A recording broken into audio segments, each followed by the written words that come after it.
मैत्रिणींनो, आपल्याला सगळ्यांना माहितच आहे आपलं पाळी जायचं वय साधारण 45 ते 50 असतं आणि वयाच्या 40 नंतर गर्भधारणाची क्षमता स्त्रियांमधली कमी कमी होत जाते.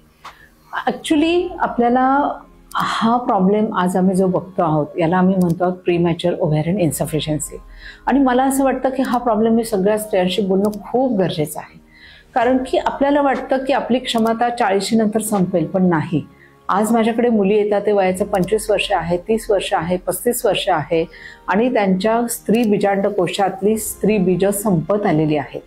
त्याच्यासाठी आपण एक AMH नावाची तपासणी करतो. नॉर्मल AMHचं प्रमाण आपल्याला हवं आहे 4 ते 6.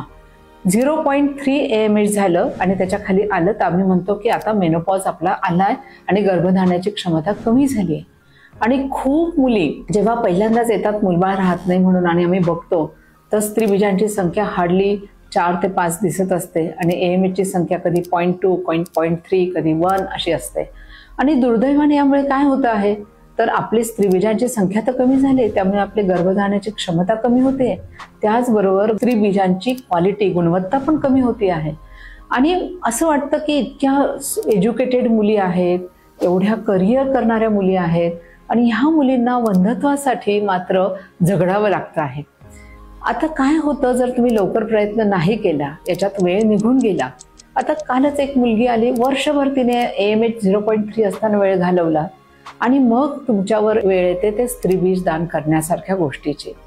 तर मला असं वाटतं की तुम्ही ह्या गोष्टीचा खूप गांभीर्याने विचार करावा. AMHचं प्रमाण कमी असेल तर लवकरात लवकर प्रेग्नन्सी कशी मिळेल याच्यासाठी आपण प्रयत्न करूया. लो AMH साठी आपल्याला काय करता येईल हे आपण पुढच्या व्हिडिओत बघूया.